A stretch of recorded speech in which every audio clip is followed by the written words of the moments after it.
Have you ever gone through a root canal? You know, you go to the dentist and they have to do this procedure on you and you're sitting on the chair, you're waiting for the root canal to arrive.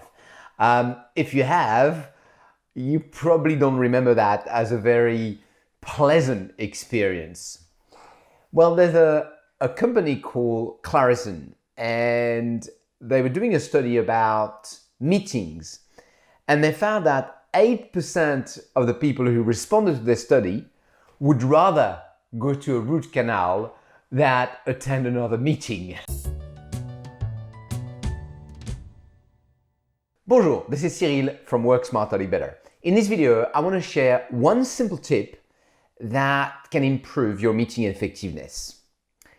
I work with many leaders around the world, super busy people, and when we talk about meeting, what I found is they spend so many hours per day meeting. On average, they have about 7 meetings per day, and it ends up consuming more than 70% of their time. Now, I'm not saying meeting are good or bad. There's a lot of good things that happen to meeting. But again, when I ask the same leaders their feeling about meeting, what I hear is, I've got too many meetings, they're too long, they're not very well prepared. A lot of the time in the meeting could have been done much quicker. So there's a lot of complaint about the quality of the meeting behind that.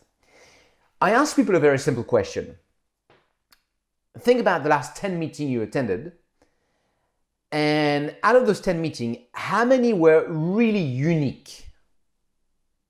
And how many were quite similar? Now, what I mean by similar is, it doesn't have to be exactly the same, but it's quite similar in format, in content. You know, the kind of meeting that you do on a weekly basis or fortnightly basis, or the kind of meeting you do on a regular basis with some prospect or client or stakeholders.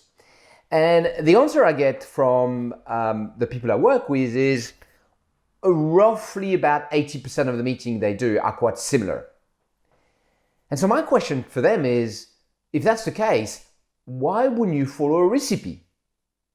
If you are to cook a cake on a regular basis, well, you're not going to try to reinvent the wheel every time. You're going to follow a recipe.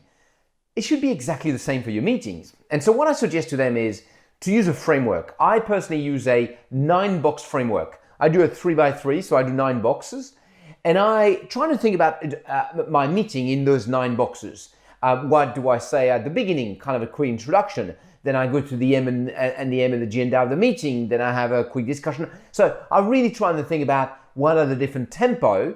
Now, it doesn't have to be 9 box. You can have 6, you can have less, but I find quite useful to do this 9 box. And I go through the logic of the meeting. And yeah, the first time you do it, you have to spend a bit of time. I mean, maybe you spend 10 minutes, 15 minutes preparing this and doing your 9 box. And that really helped me to prepare the meeting and have much more effective meetings. Once I have those 9 box, I do the meeting and I come back to them after the meeting and improve it, tweak it, little improvement there. So that over time, my framework becomes much better and much better. It means that my meetings are much quicker to prepare. It means that they are much quicker to deliver. I can go and get to where I want in much faster time. And the quality of the meeting, we go straight to the right point rather than losing ourselves in different points. And so therefore, I don't dread meetings like I would dread a root canal. So my question to you is, if there's any meeting right now that would really benefit from a simple framework that you could create, even if it's just the first draft. This is this week's Work Smarter Better tip. You have a lovely day. À bientôt.